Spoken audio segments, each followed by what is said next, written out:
Ang Sandugo Festival ay taunang ginaganap na kasaysayan dito sa Tagbilaran City at taon-taon nila itong ginaganap sa isla ng Bohol. Ang pagdiriwang na ito ay ginugunita ang Treaty of Friendship sa pagitan ni Dato si Katona at isang chieftain sa Bohol, Spanish conquistador, si Miguel Lopez de Legazpi. Dinarayo ang lugar na ito dahil isa itong famous festival kung saan kita ang makukulay at naggagandahang makukulay na disenyo dito sa Sandugo Festival kung saan ginaganap dito sa Tagbilaran, dito sa Bohol. Ang Mary Paris Church o kilalang Baclayon Church at ito sakop ng munisipalidad ng Baclayon, ang simbahan ng Bohol kung saan tinayo ito noong 1596 ng mga paring sina Juan de la Torre at Gabriel Sanchez. At ito ang pinakamatandang simbahan noong 1717 sa Bohol. Tuklasin natin ang mga atraksyon sa Bohol ng mga minamahal ng mga lokal at turista. At hanapin ang nangungunang bagay na maaaring gawin sa Bohol. Ang Bohol ay ang tahanan ng Chocolate Hills at ang Bohol ay ang pinaka binibisitang destinasyon sa rehiyon. Ang Lubok Ecotourism Park ay matatagpuan sa Bohol at isa itong kapanapanabik sa mga lokal at mga turista na pupunta dito sapagkat napakaraming makikita ng mga atraksyon dito at puno ng kalikasan. Ito ay sikat na atraksyon para sa naghahanap at pakikipagsapalaran at mahilig sa kalikasan.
Isa sa pangunahing atraksyon sa ecotourism na ito ay ang zipline experience.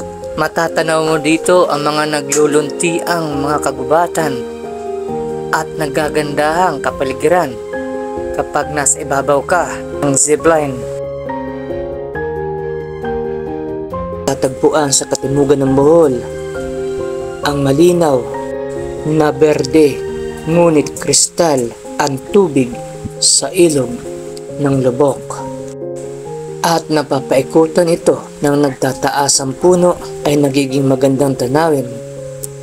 At bukod pa dito, habang tumatawid ka ng ilog sakay ng nagagandahan at naglalakihang bangkang kahoy, makikita mo at matitikman mo dito ang nagsasarapang buffet luto ng mga katutubong Boholano dito sa Lubok River sa Bohol.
Ang Philippine Tertiary Sanctuary ay isang ecotourism na matatagpuan sa Coleria, Bohol.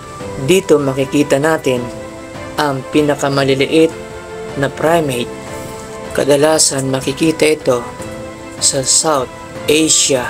Itinatag ng Philippine Foundation ang Philippine Sanctuary upang protektahan ang mga endangered species na ito at habang tinataguyod ng mga friendly na turismo.